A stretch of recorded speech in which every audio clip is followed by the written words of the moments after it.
स्वागत है दोस्तों आपका हमारे YouTube चैनल वीर भूमि बुंदेलखंड ITI में। मैं अरशद आलम रज़ा आपका एक बार फिर से स्वागत करता हूं अपने चैनल पर। तो दोस्तों मैं आपसे पहले वीडियो को शुरुआत करने से पहले मैं यही कहना चाहूँगा, अगर आप हमारे चैनल पर नए हैं तो फटाफट हमारे चैनल को सब्सक्राइब कीजिए और बेल आइकन को ऑन कीजिए ताकि पल पल की नोटिफिकेशन आपके मोबाइल पर पहुँचती रहे। तो दोस्तों हमने जो कल क्लास कवर की थी, हमारा चैप्टर कल खत्म हो गया था इलेक्ट्रिशियन थ्योरी का, जो कि मौलिक विद्युत तथा विद्युतीय पदार्थ था, जिसकी हमने थ्योरी कवर कर ली है पूरी। आज हम इस चैप्टर के कुछ MCQ यानी बहुविकल्पीय क्वेश्चन, प्रीवियस ईयर के कुछ इंपॉर्टेंट क्वेश्चन कवर कराएंगे, जो कि काफ़ी इंपॉर्टेंट है और आपको पता चले किस तरह से क्वेश्चन आपके एग्जाम में पूछे जाते हैं। ठीक है ना। तो वीडियो को शुरुआत करते हैं हम एक बार फिर से। ठीक, वीडियो को शुरुआत करने से पहले यही कहना चाहूँगा कि आप हमारे वीडियो को फटाफट लाइक कीजिए, शेयर कीजिए और बेल आइकन को ऑन कीजिए। ठीक है। तो क्वेश्चन हमारा पहला क्या कह रहा है? पहला हमारा क्वेश्चन ये कह रहा है, आपके सामने लिखा है। ठीक है। क्वेश्चन ये कह रहा है कि परमाणु में निम्न 3 प्रकार के कण पाए जाते हैं। ठीक, क्या क्वेश्चन है? क्वेश्चन ये है कि परमाणु में निम्न 3 प्रकार के कण पाए जाते हैं। तो कौन कौन से कण पाए जाते हैं? आपका ऑप्शन ए है photon, proton, electron. Option B है आपका proton, electron, neutron. Option C है आपका electron, proton, ignitron. Option D है मेसॉन, फोटोन और इग्निट्रॉन। ठीक, तो आपको मालूम होगा, मैंने आपको परमाणु के बारे में पढ़ाया था, जिसमें मैंने बताया था कि परमाणु में नाभिक होता है, नाभिक में क्या क्या होता है, उसके चारों क्या चक्कर लगाते हैं। आपको एक बार फिर रिपीट कर देता हूँ। मैंने बताया था कि परमाणु के नाभिक में क्या उपस्थित होता है, नाभिक में प्रोटॉन और न्यूट्रॉन उपस्थित होते हैं, और नाभिक के चारों ओर जो चक्कर लगाता है वो कौन चक्कर लगाता है? वो इलेक्ट्रॉन चक्कर लगाता है। तो बस, तो परमाणु में क्या क्या शामिल होगा? एक तो नाभिक वाला पार्ट यानी प्रोटॉन और न्यूट्रॉन, और एक इलेक्ट्रॉन। तो प्रोटॉन, इलेक्ट्रॉन, न्यूट्रॉन जो होता है वो नाभिक में शामिल होते हैं, वही परमाणु के पार्ट है। तो फोटोन तो होता ही नहीं है, तो ये तो होगा नहीं। ठीक है। और इग्निट्रॉन तो हमने कुछ पढ़ा नहीं है, इलेक्ट्रॉन, प्रोटॉन तो पढ़ा है, लेकिन इग्निट्रॉन तो नहीं पढ़ा है, मेसॉन, फोटॉन पढ़ा नहीं है। तो हमारा आंसर क्या होगा? Option number B. क्या हो जाएगा? Option number B. यानी परमाणु में कौन क्या पाया जाता है? Photon, electron, neutron. ठीक, ये जो मैं क्वेश्चन करा रहा हूँ ये प्रीवियस ईयर के क्वेश्चन है, कुछ इंपॉर्टेंट MCQ करा रहा हूँ ताकि आपको कोई दिक्कत ना हो। ठीक, अब दूसरा क्वेश्चन जो कह रहा है वो क्वेश्चन ये कह रहा है कि एक तांबे के अणु में इलेक्ट्रॉनों की संख्या क्या होती है। ठीक, तो ये क्वेश्चन थोड़ा अटपटा टाइप का लग रहा हो कि इलेक्ट्रॉनों की संख्या क्या होती है। तो इलेक्ट्रॉनों की संख्या नहीं, वो एक तरीके से आपसे परमाणु क्रमांक भी पूछ सकता है। जो आपकी पीरियोडिक टेबल होती है, पीरियोडिक टेबल में जो परमाणु क्रमांक होता है ना तांबे का, वही पूछ रहा है। जो परमाणु, जो प्रोटॉन की संख्या होती है वही इलेक्ट्रॉनों की संख्या होती है। ठीक है। तो आपसे परमाणु क्रमांक पूछ रहा है, तो एक तांबे की जो परमाणु क्रमांक होता है, जितना उसका परमाणु क्रमांक होता है उतनी उसकी इलेक्ट्रॉनों की संख्या होती है। तो ये आपको याद करना पड़ेगा कि तांबे की जो इलेक्ट्रॉनों की संख्या होती है वो 29 होती है। कितनी होती है? ऑप्शन ए ही सही होगा, 39, 49, 59। ठीक है। तो इसको आपको याद ही करना पड़ेगा। ठीक है, इसमें कोई समझाने का तरीका नहीं है, आपको याद ही करना पड़ेगा उसकी परमाणु क्रमांक। तो तांबे का जो इलेक्ट्रॉनों की संख्या जो होती है वही परमाणु क्रमांक होती है। तो तांबे का जो परमाणु क्रमांक होता है वो 29 होता है। ठीक है। तो ऑप्शन नंबर ए हमारा बिल्कुल सही हो जाएगा। ठीक है। इसी प्रकार हमारे सामने तीसरा क्वेश्चन दिया है। तीसरा क्वेश्चन क्या दिया है? खुद से कोशिश करिए एक बार, वीडियो को पॉज करके। अगर आपको सवाल सही दिखाई नहीं दे रहा है तो मैं आपके सामने ऑप्शन ही बोल रहा हूँ, तो खुद से ट्राई कीजिए कि इसका आंसर क्या हो सकता है, क्योंकि आपको पता चलेगा कि हमने क्या सीखा नहीं वीडियो में, थ्योरी जो हमने पढ़ी है। ठीक है। तो खुद से सॉल्व करने की कोशिश करिएगा।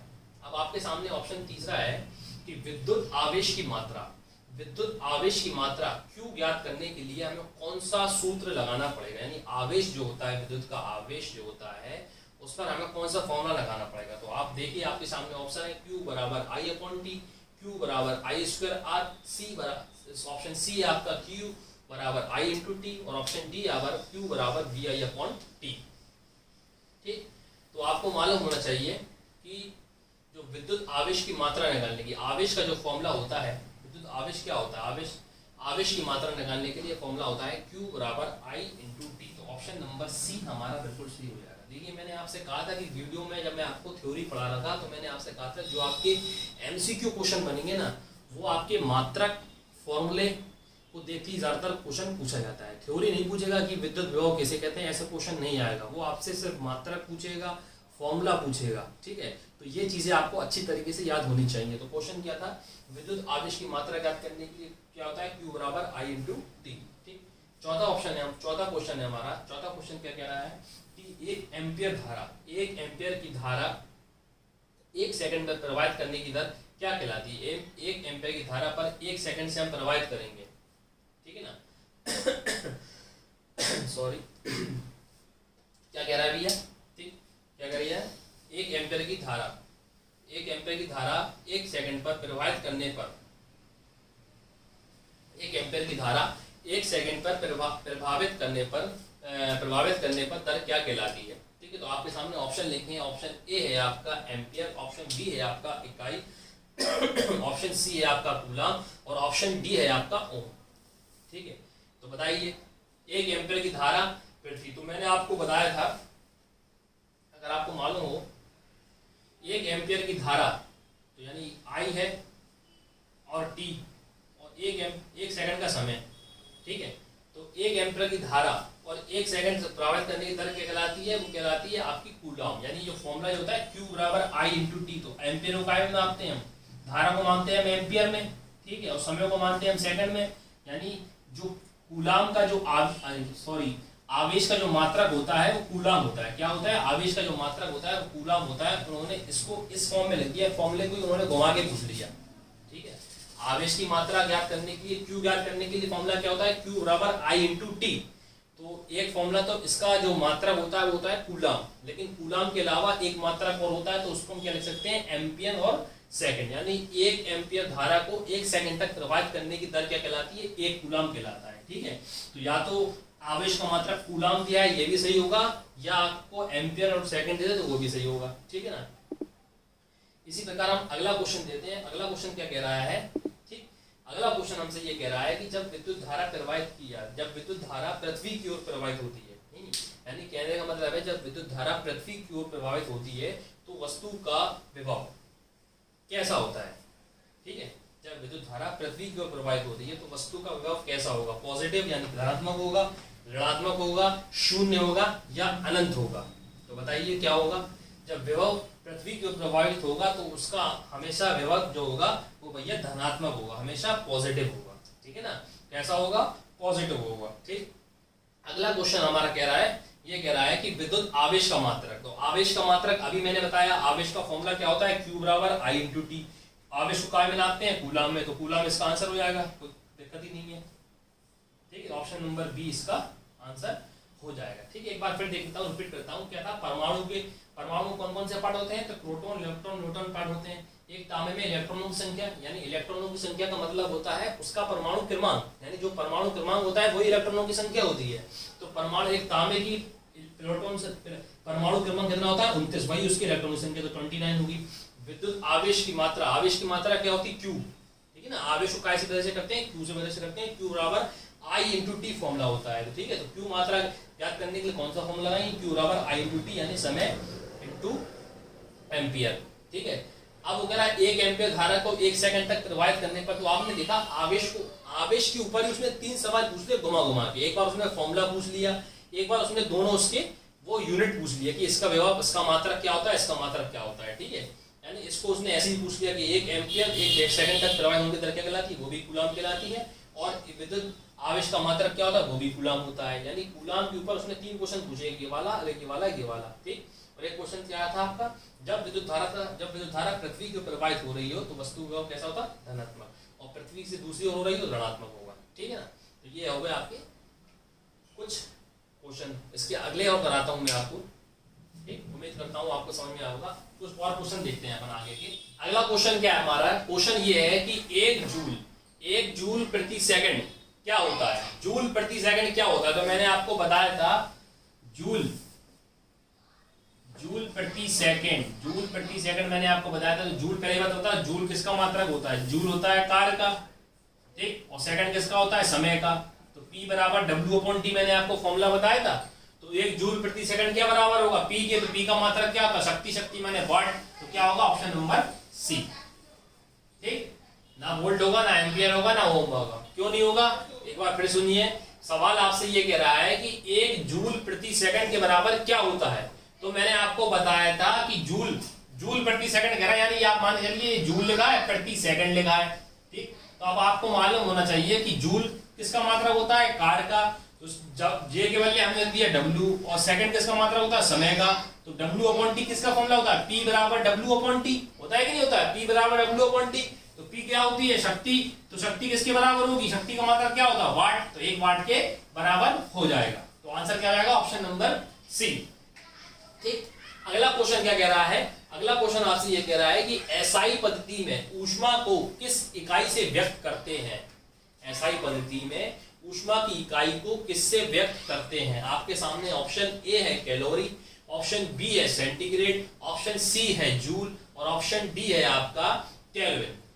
ठीक, मैंने जब आपको कल पढ़ा रहा था, मैंने आपसे यही कहा था कि भैया जो मैं आपको लिखवाता हूं मात्रक और फॉर्मूले, इस पे हाईलाइट कर दिए करिए और ये एक तरह नोट्स बना के रख लिए, क्योंकि आपके जो बहुविकल्पी क्वेश्चन होंगे 90% चांसेस होंगे तो वो आपसे ज्यादा से ज्यादा वो आपसे मात्रक और फॉर्मूला ही पूछेगा। अगर मात्रक या फॉर्मूला नहीं पूछता है तो ज्यादा तो हुआ तो वो लेंथी बनाने के लिए आपको उसी के ऊपर एक न्यूमेरिकल दे देगा, जैसे कल मैंने आपको 1-2 न्यूमेरिकल करके बताए थे।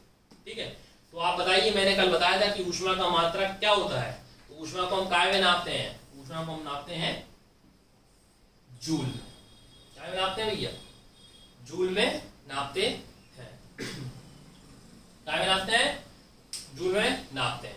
ठीक, अगला क्वेश्चन है, अगला क्वेश्चन ये है कि विद्युत धारा की उपस्थिति का आभास हम कैसे पता लगाएंगे। विद्युत धारा की उपस्थिति है, सॉरी ये लिखा है विद्युत धारा की उपस्थिति का आभास कैसे पता लगाएंगे।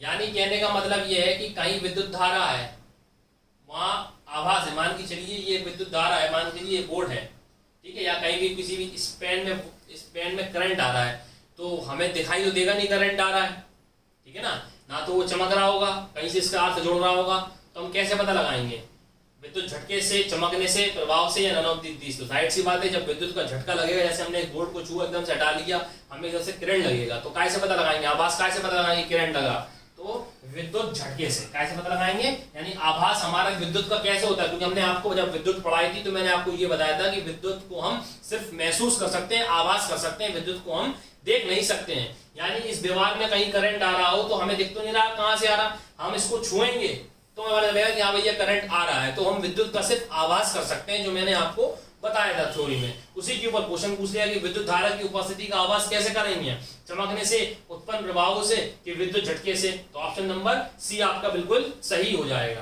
ठीक, अगला ऑप्शन, अगला क्वेश्चन क्या कह रहा है, अगला क्वेश्चन ये कह रहा है कि विद्युत धारा के प्रमुख 3 प्रभाव हैं।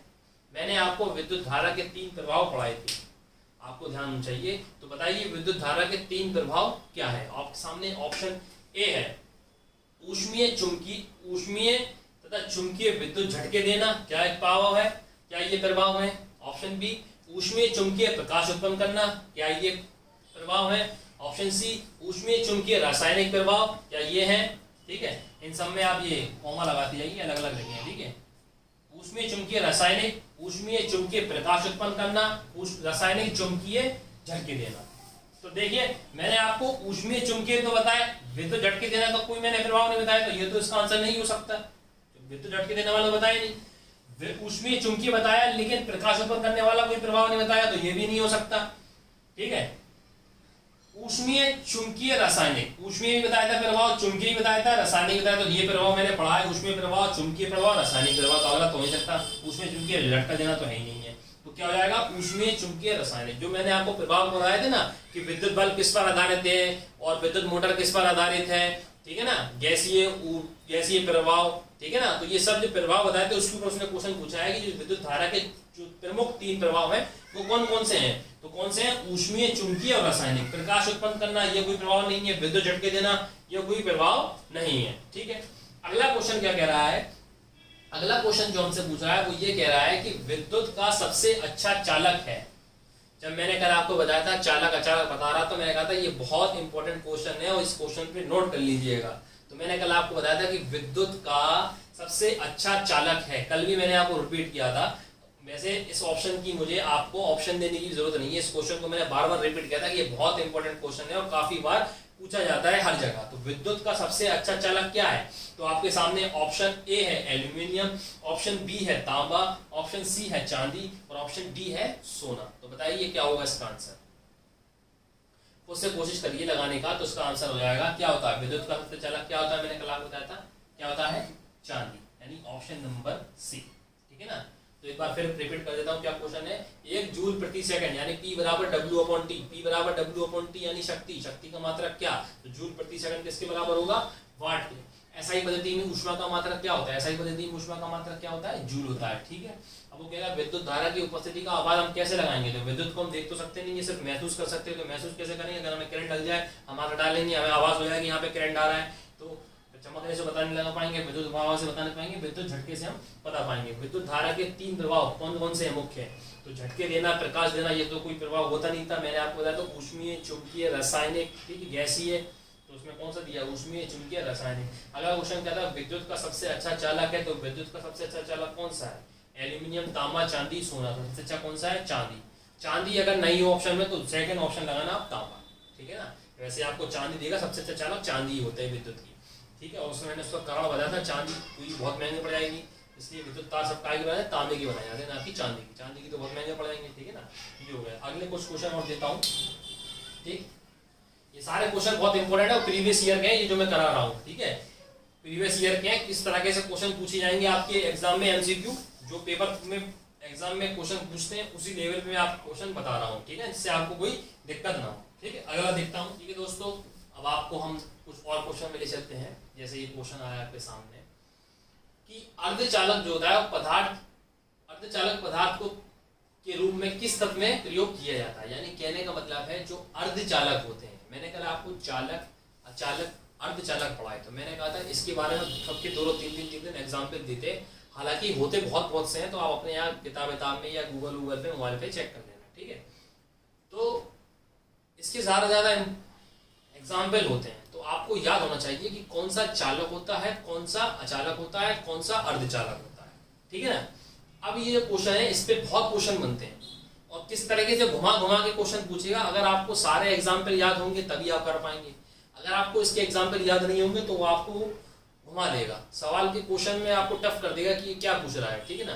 तो आपको अच्छी तरीके से चालक, अर्धचालक और अर्धचालक, चालक, अचालक के बारे में होना चाहिए कि चालक, अचालक, अर्धचालक होते क्या है और उसके एग्जाम्पल क्या है, तभी आप इन क्वेश्चन को कर पाएंगे। ठीक है ना। तो क्वेश्चन पहला है आपका, क्वेश्चन ये कह रहा है कि अर्धचालक पदार्थ के रूप में किस तत्व को प्रयोग किया जाता है। तो आपके सामने ऑप्शन ए है कॉपर, कॉपर का मतलब होता है तांबा। ठीक। ऑप्शन बी हो गया प्लास्टिक, ऑप्शन सी हो गया सिलिकॉन और ऑप्शन डी हो गया टंगस्टन। अगर आपको कल की क्लास याद हो तो मैंने कहा था कॉपर क्या होता है, कॉपर क्या होता है, तांबा क्या होता है, विद्युत का चालक होता है, अचालक होता है। मैंने बताया था विद्युत का क्या होता है, चालक होता है। तो विद्युत का कॉपर तो होगा नहीं, प्लास्टिक भी नहीं होगा, टंगस्टन भी होगा, क्योंकि मैंने आपको अर्धचालक के सिर्फ 2 ऑप्शन बताए थे कि जर्मेनियम और सिलिकॉन जो होते हैं वो आपके अर्धचालक होते हैं। क्या होते हैं, जर्मेनियम और सिलिकॉन जो होते हैं वो आपके अर्धचालक होते हैं। तो सिलिकॉन यानी ऑप्शन नंबर सी इसका सही हो जाएगा। ठीक है। अब अचालक होता क्या है, अर्धचालक होता क्या है, जो चालक और अचालक दोनों का गुण रखते हैं उन्हें हम अर्धचालक में रखते हैं, सेमीकंडक्टर की श्रेणी में रखते हैं उनको। ठीक है। तो इसका आंसर क्या हो जाएगा, ऑप्शन नंबर सी यानी सिलिकॉन। ठीक। ऐसी अगला क्वेश्चन है कि विद्युत चालक पदार्थ निम्नलिखित में से कौन सा नहीं है, यानी 4 ऑप्शन में से 3 ऑप्शन वो आपके चालक के देगा, एक कोई और दूसरा डाल देगा, चाहे वो अचालक का डाल दे या अर्धचालक का डाल दे। अगर आपको मालूम होगा तभी आप इसको सॉल्व कर पाओगे। तो मैंने विद्युत का चालक बताए थे, विद्युत के चालक के ऑप्शन भी बताए थे। तो देखिए तांबा विद्युत का चालक होता है, हाँ भैया बिल्कुल होता है। एल्यूमिनियम होता है, बिल्कुल होता है, एल्यूमिनियम विद्युत चालक होता है। चांदी तो सबसे अच्छी चालक होती है, विद्युत चांदी की होती है। तो बचा क्या, डी अभ्रक, अभ्रक ही नहीं है, बाकी सब है चालक। तो विद्युत का चालक लेकिन में से कौन सा नहीं है, अभ्रक या माइका भी कहते हैं इसको। ठीक है ना। तो अब आ गया अगला क्वेश्चन। अगला क्वेश्चन आपसे क्या कह रहा है कि न्यूनतम एक इलेक्ट्रॉन किस पदार्थ में होता है। अब ये देखो इलेक्ट्रॉन वाला बात अभी से पहले मैंने आपको कराया था, जिसमें मैंने आपसे पूछा था कि कॉपर में इलेक्ट्रॉनों की संख्या क्या होती है। तो मैंने आपको बताया था कि किसी भी पदार्थ के यानी किसी भी तत्व का परमाणु क्रमांक जो होता है वही उसका इलेक्ट्रॉनों की संख्या होती है। ये बात नोट कर लीजिए, किसी भी तत्व की परमाणु क्रमांक ही उसके इलेक्ट्रॉनों की संख्या को दर्शाता है या प्रदर्शित करता है। तो एक परमाणु क्रमांक, एक इलेक्ट्रॉन कह रहा है, तो एक इलेक्ट्रॉन यानी एक परमाणु क्रमांक। तो एक परमाणु क्रमांक किसका होता है, क्लोरीन, हाइड्रोजन, हीलियम, ऑक्सीजन। तो किसका होता है भैया, ऑप्शन नंबर बी यानी हाइड्रोजन का जो होता है वो एक परमाणु क्रमांक होता है। तो इलेक्ट्रॉनों की संख्या भी कितनी हो जाएगी, 1 हो जाएगी। ठीक है। निम्न, अब अगला क्वेश्चन देखते हैं। अगला क्वेश्चन क्या कह रहा है, निम्न में से कौन सा पदार्थ अचालक नहीं है। क्या पूछ रहा है, अचालक नहीं है, यानी 3 जो है वो अचालक है, एक आपको बताना है कौन सा चालक अचालक नहीं है। तो बैकलाइट क्या होता है, अचालक होता है, हाँ भैया होता है। Rubber, option C carbon, option D mica, mica यानी अभ्रक, ठीक है, अभ्रक को इंग्लिश में माइका बोलते हैं। तो क्या हो सकता है इसका आंसर, आप बताइए। बैकलाइट भी होता है, रबर भी होता है, माइका अभ्रक भी होता है। कार्बन जो होता है वो चालक होता है, ना कि अचालक होता है। तो ऑप्शन नंबर सी इसका बिल्कुल परम सत्य आंसर होगा। क्या होगा, अचालक।